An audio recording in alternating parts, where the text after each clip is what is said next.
And welcome to Inside Training Camp. I'm Jenna Harner, joined by Alan Saunders from our partners at Sports Now Group. Alan, we've made it through 2 weeks of training camp. The training camp tans are looking real nice. Yeah, I'm looking good. Real nice. We've accomplished some of that anyway. You know, and even with the earlier practice times, it's been warm. Yeah. There were some days this past week that I came off. I think I took 3 or 4 showers a day for a couple days in there because it was humid, it was sticky.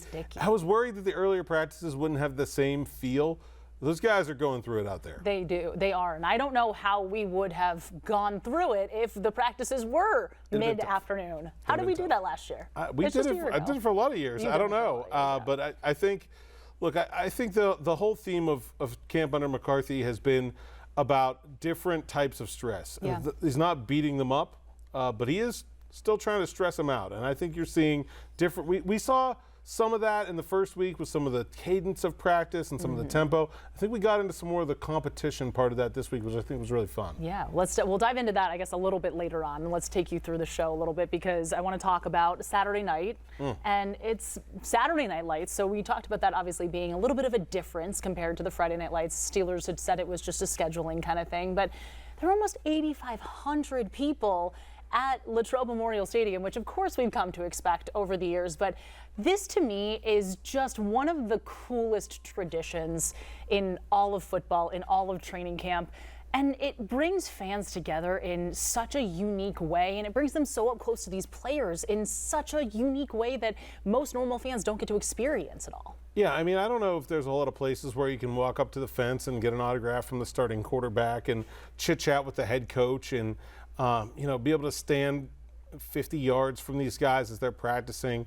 It's a lot of fun. It's fun for the players. Everybody gets a kick out of that practice. I think every year there's always a lot of juice for it. The first play being an interception for the defense, had that unit all going, all game long. And I think that the defense brings the energy to practice usually. So there was a lot. It wasn't the same sort of physicality and hitting that we've come to see in the past, but I think people got their money's worth. There's a lot of good football out there. Yeah, and I think, of course, as we've kind of talked about too, things with Mike McCarthy are a little bit tempered in just the way that he's going to be operating and the way that he's going to be taking these guys through the drills. Obviously not tackling fully to the ground, but there is still so much physicality when it comes to all of the tackling that they're doing that we've seen from them so far in these 2 weeks here of camp. I love the thing about night practice too, and I love all the behind the scenes videos and stuff, but seeing the players take yellow school buses to practice from campus on St. Vincent College. Like, they're not getting these nice air conditioned coach buses. These are yellow school buses that you took to school, elementary school all the way up through high school. And they're already in their pads. There's no locker room there. So they're dressing at St. Vincent College and they ride the bus. It's just like you're going to an away JV game when you back in 9th grade in high school. Like, that's exactly what it's like. A pretty cool sort of throwback experience for those guys. I think a lot of training camp is like that. They live in the dorms. Look, these guys have life pretty good most of the time, and I think it is sort of getting back to football at its roots in a lot of ways for them. And I'm sure they miss some of the conveniences. I'm sure they'd love to be on a fancy coach bus. But I do think there's some fun of it, too, to kind of go back to your roots and the way things were. And I think, too, you hear, and obviously it's a new season, so there's so much excitement, there's so much newness, there's the hope and the potential. But I think for guys, too, maybe who have been struggling or came in off a season that they didn't want to have, wanted to have a better season, I think it does simplify things so much where it does take them back to, like you said, their roots, their initial early days of football, or even just the college days where you ramp up from high school to college and you realize, okay, there's such a grind here, there's so much to this sport, this game, and it brings them back to, hey, I'm doing this because I love this at the end of the day. Like, yes, there's money involved. Yes, you're setting out every year to win a Super Bowl, but there is so much to just, hey, I remember when I was young playing this game, jumping on the bus when I was a kid. Like, that, I think, plays so much into the goals these guys are setting right now that they're hoping to accomplish this season. Yeah, I think it's special. I think that's one of the things that is sort of special about football is that you have this very team-oriented structure of everything where you're on the bus, you're with the guys. Like, that's really what it's all about. Yeah. And sit next to your buddy and you're cracking jokes and it's bonding, it's camaraderie, it's chemistry. stay in the dorms. It's the same thing. It's like just, sitting out on the back patio of Rooney Hall, chopping it up with whoever or playing cards or whatever you're doing. I think those are special moments. And I've talked to a lot of former players that always come back to St. Vincent, and when you ask them about what they miss about playing football, it's certainly not getting hit and getting beat up and the on-field stuff as much as it is. Those are the moments that guys that come back to visit camp say that's what they really miss. Yeah, it's the team aspect of it. Now, we got our first depth chart of the season up to this point. I love how Mike McCarthy said, hey, don't put too much stock in it. This is Bert Lowens, head of Steelers PR. I asked Bert, when's the press conference from Bert to tell us when, he's got to break it down for us if it's his, right? I mean, that's only fair. It is only fair. Yeah, not a lot of stock in that, but some interesting things I think maybe were given away a little bit in their intentions. Nothing I think we should obsess over, but I do think there's some knowledge that was given there. In those same veins, what kind of stuck out to you? Y.A. Black at nose tackle is something that I think when you see drafting a guy who's listed at 336 pounds, you assume, okay, well, he's going to be the nose tackle. And then he got to Pittsburgh last year, and he kind of struggled against the run a little bit. He has a naturally kind of high pad level that he needed to work on, and it wasn't anything he had done in college. He played in the even front at Iowa, so he was never in that situation. And so they sort of eased him into it by allowing him to do what he had done in college. This year he comes back. He's even bigger. Not only is he bigger, he looks stronger. He looks so much better. His pad level's better. He's shooting out off the ball. He's creating all kinds of havoc. And so we've seen him out there practice a lot at nose tackle, but to see him put in that spot, I feel like that's the future. Like maybe it's not going to be week 1, but that's the idea here, is to get Y.A. Black to nose tackle, let him be the starter. Cam Hayward, he said he wants to play this year and one more. We'll see, I don't know. But the future of that defensive line, Benton, Harmon, big old Y.A. Black in the middle, I think that looks pretty good. I loved the photo that you tweeted of Y.A. Black. I think Y.A. Black is having a wear the smallest shirt to training camp contest with himself and is winning. Yes, and absolutely he's winning. I feel like it's like you take a crop top and you crop it even more. He had more pad than jersey showing on Saturday night, I think. It was just straps and skin. That's all. I love the confidence that shows, first of all. He's got a great personality as well. But I just think there's something to be said for owning who you are, I think. There are some people who are really good athletes who are not necessarily always like super proud of their physique. And look, you can walk around an NFL locker room and get embarrassed real fast. You can see a DK Metcalf who looks like he's chiseled out of granite. Even less body fat than he had a season ago, which I didn't think that was possible. I don't even know how he accomplished that. No idea. But you can, but I just think, hey, look, he's gotten better. Yeah. And like that's the thing. It's like, hey, this is who I am, and I'm good at what I do. Yeah. And he's living it. I love it. I do too, and I love to kind of in what you were saying with the future of this defense. Sebastian Joseph Day, one of the newest additions to this defensive line room, said this the other day when we were talking with him. He said, the future is going to be great here with Keanu Benton, with Derek Harmon, with Y.A. Black. Like the future is really bright. Steelers fans have a lot to get excited about. So I love that echo, kind of along with what you were saying. Cam was saying like they're not rookies anymore. Like it's time for those guys to fly, and so I think that's cool. Some other things from the depth chart, I wonder how much there's competitions at some of these spots as much as there is, is there going to be a clear-cut number 1 running back? Is there going to be a clear-cut number 3 wide receiver? Or are we just going to see guys come into the season with roles and then things are going to go on? I chatted to Brian Angelico about the running back part of that earlier this week, and I think that's something that I think you can look at those as competitions and like real fierce battles, but like I think both Jalen Warren and Rico Dowdle are going to play a lot. Both Roman Wilson and Jeremy Bernard are going to play a lot. I don't know how much we're going to have decisions made about those things by the time we break training camp. And maybe it's a good thing not to have that, right? Yeah, well, they're all playing well. Yeah, that's exactly what you want. And I think looking at this running back division, because there has been so much early hoopla, I guess we can say, of, okay, which guy is going to be the one? Which guy is going to take the most care? Like, it feels like it's so evenly divided. And I think we said this earlier this week, but there's days where Jalen Warren's out there with the ones, and then the next day, why am I spacing? Oh my gosh, Rico Dowdle is out there with the twos, or with the ones too. So it feels very interchangeable to me between both Dowdle and Warren. It is going to be very situational too, and I think it's just going to be what the coaching staff feels in that moment, and maybe too part of it's going to be riding the hot hand at that certain time. And I think another part of it is nobody else knows what they're going to do either. So, don't tip their hand. Let the Atlanta Falcons figure it out in the middle of the first half in week 1.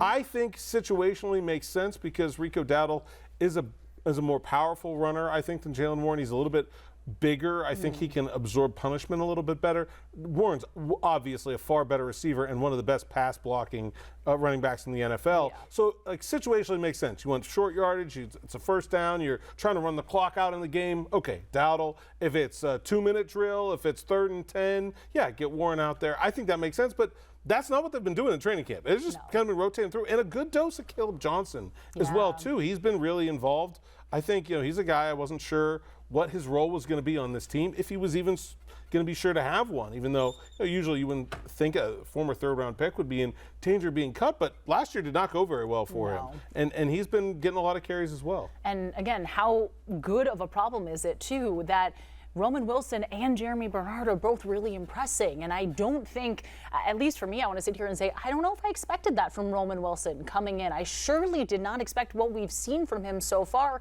Aaron Rodgers is going to the receiver in very key moments of big drills, big drives in practice, and he is making some phenomenal plays and some phenomenal catches. What a great problem to have, that the former 3rd-round pick that you really need to succeed and your 2nd-round draft pick from this year that there is so much potential and so much upside in are both playing really, really well. Yeah, I mean, it's really hard to critique Jeremy Bernard's game. I don't think there's anything I've seen him do wrong or that he really needs to work on. He's pretty much one of the best rookies I've ever seen come in and adapt to the NFL and do things well right away.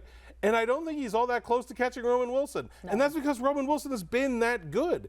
He's been such a different player. It's really been fun to watch. We joked, I think, last time about the confidence, and he was like, I don't know. I don't know if it's confidence, but there's something different about Roman Wilson this year. No, it is noticeable. It is just, and maybe it's just his demeanor. Maybe it's what DK Metcalf was telling us the first day we talked with him, where he said, we've been telling him, hey, look, you belong here. Maybe it's just as simple as, hey, he feels like for the first time, or at least for the first time from our perspective, that he does belong. Because, again, he's been making phenomenal plays. It's been really impressive to see.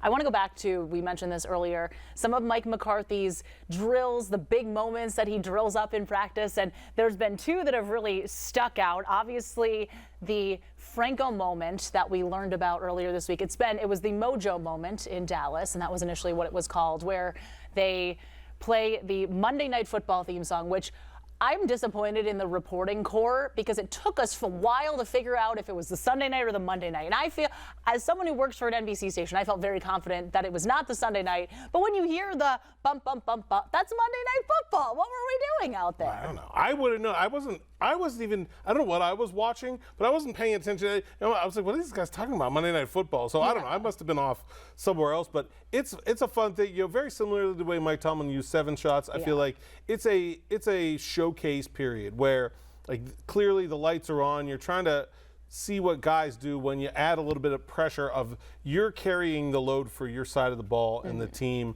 in real competition, and see how guys perform. And I think it's been interesting. I think the defense has generally gotten the better of those competitions through the early part of training camp. But I like that he called it a Franco moment, and I'm thinking, how many of these guys know who Franco Harris is, or why Franco Harris? What is a Franco, the Franco moment? Of course, the Immaculate Reception. I don't know. I mean, these guys are pretty young. I don't know how familiar they are with that. And didn't McCarthy say he showed them footage and he was very excited to be watching it in color?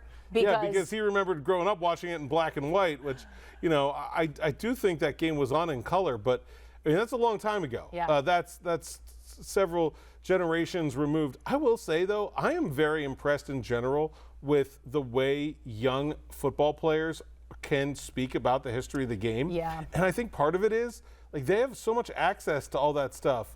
We were talking to, who was it? It was John Mateer, who's an Oklahoma quarterback, and he's one of the prospects in the 27 draft class, and he was talking about quarterbacks that he's looked at, and he said, well, everybody kind of Brady and Peyton Manning and all this. I wanted to look at somebody different, so I went and watched Terry Bradshaw film, and I was like, that's so cool. That one, like he thought, and that he can just pull up his phone and be like, I want to see all the Terry Bradshaw highlights, and that could be his afternoon. I think it's really fun to see these guys interact with history that goes even way beyond me in a way that I certainly never had the ability to do when I was young. And I think this Franco moment, too, also goes back to what McCarthy told us the first day or the second day of camp, where he said his message to the guys was the identity that they want to have. It's the Pittsburgh Steelers and the parallels to the city. And I think that, to me, has been a way to get a lot of these guys to buy in. Yeah. And I think we're seeing that a lot. And I also, too, like earlier this afternoon, I was at the grocery store talking with some fans, and I was telling them a little bit about things here and there. And I said, they wanted to really embody the city. And and the two women I were talking to were like, that is unbelievable. We need more of that. And so I think the fans are getting excited about this. I know it's like a small little thing, and you would think, of course, Pittsburgh guy is going to lean on his knowledge and history of the city for his new team, but I think it's a bigger thing. Yeah, and I think, but even Patrick Graham, who has no connection, the way he's come in and sort of set the standard and talked about the steel curtain defense to his guys and say, hey, this is what we need to live up to here. This is what defense means. Here I was talking to Robert Spears-Jennings, who's a rookie from Oklahoma. Now, he played for Brent Venables in college, one of the few sort of like real high-level defensive head coaches, I think, in college football these days. And, he said, like, I know I came from a place that defense was important, and this is a place where defense is important. Like, they've sort of instilled that in these guys, that there's this history here that you need to live up to, and I think that's really fun and really unique to Pittsburgh in a way. You're not getting that going to play for the Jacksonville Jaguars. And, the Jaguars are a good team. They're in the playoffs. Like, you can certainly motivate people in different ways in different places, but I think they're really leaning in to what makes Pittsburgh special. Let's look at another thing Mike McCarthy said earlier this week as well. And I think it was Thursday, after Thursday's practice, he was was going into Thursday's practice. He was bummed or a little upset with the team's lack of execution. And then things have gotten worse in the last few days. Yeah, the offense specifically, I think that was Friday morning, he was saying, after Thursday's practice. Then Friday's practice, they threw 4 interceptions. Yep. And then Saturday, they threw a pick 6 and fumbled 3 or 4 times. It's not been pretty. There's been false start penalties. They had a couple plays where they get lined up wrong and they have to, sort of just break and go to the huddle. And it's those things. Look, if Aaron Rodgers throws a really nice pass to DK Metcalf and Asante Samuel comes flying over the top and makes a diving interception, you don't feel bad about that. That means the Steelers won. It just wasn't. It was one side of the ball or the other. But when you have things like a botched handoff and the ball lands on the ground, you've now taken a rep away from every guy in the field. Yep. When you have a false start penalty and you got to blow the flag and everybody comes in, like, those are things that drive coaches nuts because you're really sacrificing that practice time because of those mistakes. And there's been a lot of those over the last couple of days from Mike McCarthy's offense that I'm sure he is not very happy about. No. So I'm really interested to see.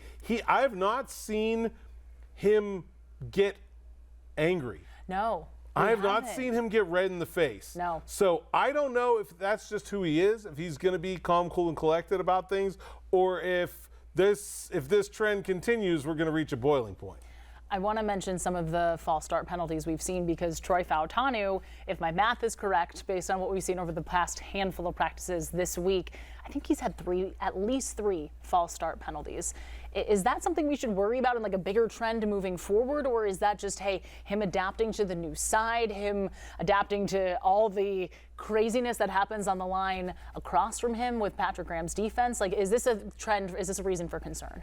I'm not concerned until it happens in the regular season. I actually think this is the time you should be pushing that envelope. Yeah. Look, I've watched a lot of football. There's tackles leaving early all over the NFL. It is an epidemic. It's a problem that the league, I know, in fact, it came up at the owners' meetings this year. It's something the league has talked about as an issue. Now, I think probably behind closed doors, the league is like, anything for more offense is great. We're not really that worried about it. But I know that the inconsistency of it has been very frustrating, very specifically to certain teams. I know the Kansas City Chiefs have felt like they got on the short end of that stick sometimes. But this is the time to be pushing that envelope. What can you get away with? How far can you take things? And lining up on a new side of the ball, you know, it's new feel to him. It's also a new look. He's not going to be covered up as much over there, so it's a little bit more exposed. So we'll see how it goes. But it doesn't bother me in training camp. I mean, it's going to bother Mike McCarthy, but I sort of support Troy Fautanu pushing those limits right now. Yeah, no, that's good perspective on that. I do like your thought process with that because it does make sense. It is kind of, again, adjusting to not only the new side, but it's, hey, how far can you go here? Can you get that half a second jump? And I know that earlier in the week that was something that made Sebastian Joseph Day very angry and very upset and caused an almost skirmish, as I called it. I love the little scuffles. That's my favorite part. And they're building. I did wonder, though, what was the day? Wednesday. Wednesday was the day this week that was just a walkthrough type practice. I was like, was Wednesday the day that there was that first big brawl and none of us were there to see it? I don't think you can have a brawl in a walkthrough. No, probably not. Although I've seen stranger things, but usually it involves some competition and some hitting to get going. And I have seen, you know, talking about pushing limits, and the defense is almost always the aggressors in these types of things. And, you know, no tackling.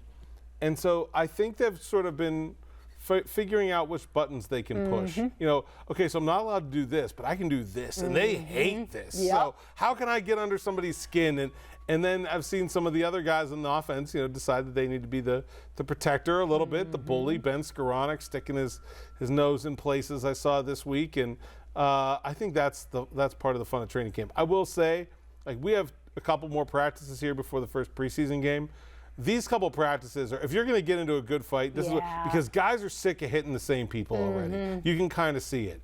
And that's when you really get to there was a scuffle at the night practice, and Ryan McCollum, who's been a Steeler for a very long time, and I don't think I'm telling too many secrets, but Ryan has a little bit of a dirty streak in him. You know, he's got that sort of like crafty old vet will get you kind of energy. And he made somebody on the defense really upset. So I'm just going to assume it was probably on him. But, like, that's the kind of thing that, like, the first time it happens, you kind of push it off. The second time, you're like, I'll get him back later. And then now it's just like, oh, I'm sick of this guy. And that's when you really need to go start hitting somebody else. The Thursday game against the Packers cannot come quickly enough for these guys. Because, again, these two practices, Monday and Tuesday, you're right. It does feel like things have been simmering. Things have been bubbling. It's like that the meme with the guy cooking the French fries in the oil, and he's just like, it's right there. It's almost happening. So I'm going to be, it does feel like it's coming. Let's talk quickly winners and losers so far. We'll start with winners. Who in your mind have been the winners of this training camp? There's definitely a few guys that I feel like I have on my list. Yeah, I mean, we talked about some of them, but some other ones I want to highlight. Really the whole linebacker position almost, but Peyton Wilson very specifically looks like a guy who's really finding his stride. Every linebacker I've talked to has raved about what Patrick Graham is asking them to do. It's the one position where this defense really does feel completely new and fresh. There's only so many ways to play defensive line. Obviously, the outside linebackers, you know, they've been trying over the last couple of years to increase the amount of times they're moving around. They get 3 of them on the field. That does feel like it's being taken to another level, but it's stuff they've done before. Same thing in the secondary where, you know, there's only 9 coverages that any NFL team ever uses. They all know all of them. They're going to be in different ratios this year, but it's not really groundbreaking. I do think what the linebackers are doing just feels completely different. They feel like they love it. They're flowing to the ball. I saw so many nice run fits from Wilson. That's really the area of his game that he needs to improve. I think he's done a really nice job of it.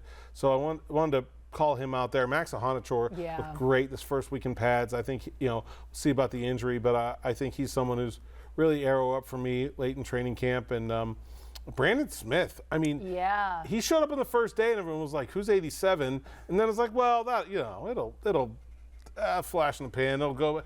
It hasn't. He made the best play of the night practice, a huge deep ball from Drew Aller. I think he's looked very good and continues to. Yeah, and he's been working with the first team in certain situations too. So, you know, you're seeing Aaron Rodgers make some crazy passes to him. And again, I feel like that first week I kept checking my roster and be like, 87, Brandon Smith, okay. And then you look back and you think, oh, well, maybe it was because of his time with the Jets and that he spent with Rodgers. The two, he had very few snaps with Rodgers. Yeah, now training camp practices, I'm sure they got to know each other a little bit, but I think there's a real chance for him to not only carve out a practice squad spot, but I mean, I think he's making the conversation difficult in terms of the 53-man roster the way he's playing right now. And I think one of the losers is in that group as well. Caden Weegan is a guy who came in as a fourth-round rookie, and he's going to be the kick returner, punt returner. That's what he did mostly in Iowa. But I think there was some hope in the pre-draft process that he'd be able to contribute as a wide receiver at a little bit higher level than what he did at Iowa. I think he only had like 150 career receiving yards or something like that. I really liked his game at the Shrine Bowl. I don't think he's necessarily done a lot in training camp to say that he should be getting that opportunity as a rookie. It's a pretty small catch radius. I think that's been something that's been showing up a lot. So I think it's been a tough go for actually a lot of these rookies, but I think him and Brandon Smith sort of on both sides of this coin where Whedon's going to make team because of special teams, but I like Brandon Smith a lot better at wide receiver right now. I do too. Again, he's been so impressive. Thanks for carrying me there on that one. Had a little bit of a throat tickle there. Who else on the loser side of things? Or just who else, I guess, has disappointed or just hasn't lived up to the expectations? Yeah, Jennings Dunker, I think, is the guy we talked about when they drafted him. Maybe could challenge for a starting spot. I think he's shown he's got a lot of work to do, especially in pass protection. He's really struggled in that area. The run blocking looks great, which you would expect from an Iowa guy.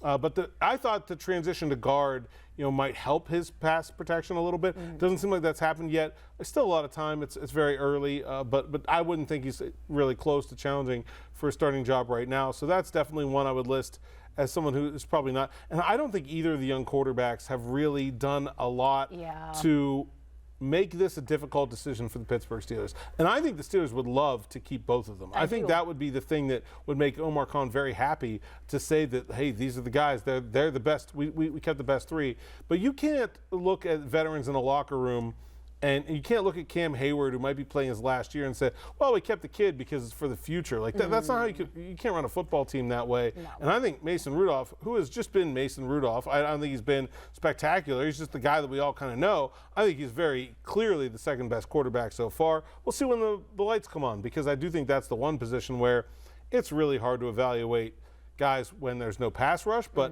I mean, I would feel a lot better about Howard or Aller if they had been a lot more consistent in this controlled practice. Now you're going to send them in to a time when they can be hit. There's going to be a defense they're unfamiliar with. I mean, it certainly can happen that guys can get better when the lights go on, but that's not usually the way it goes. No, maybe they wow, maybe they dazzle, and we'll be very much looking forward to seeing that Thursday night against the Packers, 7 o'clock from Acrisure Stadium. We'll be there. This will be a fun week ahead. Finally, some preseason football we get to look forward to. Preseason football is the thing that you're looking forward to for 6 months for 15 minutes. And then you're like, all right, never mind, give me the real thing. Then you get to the second quarter and you're like, all right, this is great. Well, Alan, thank you so much as always, and thank you for joining us on Inside Training Camp. We'll see you later this week.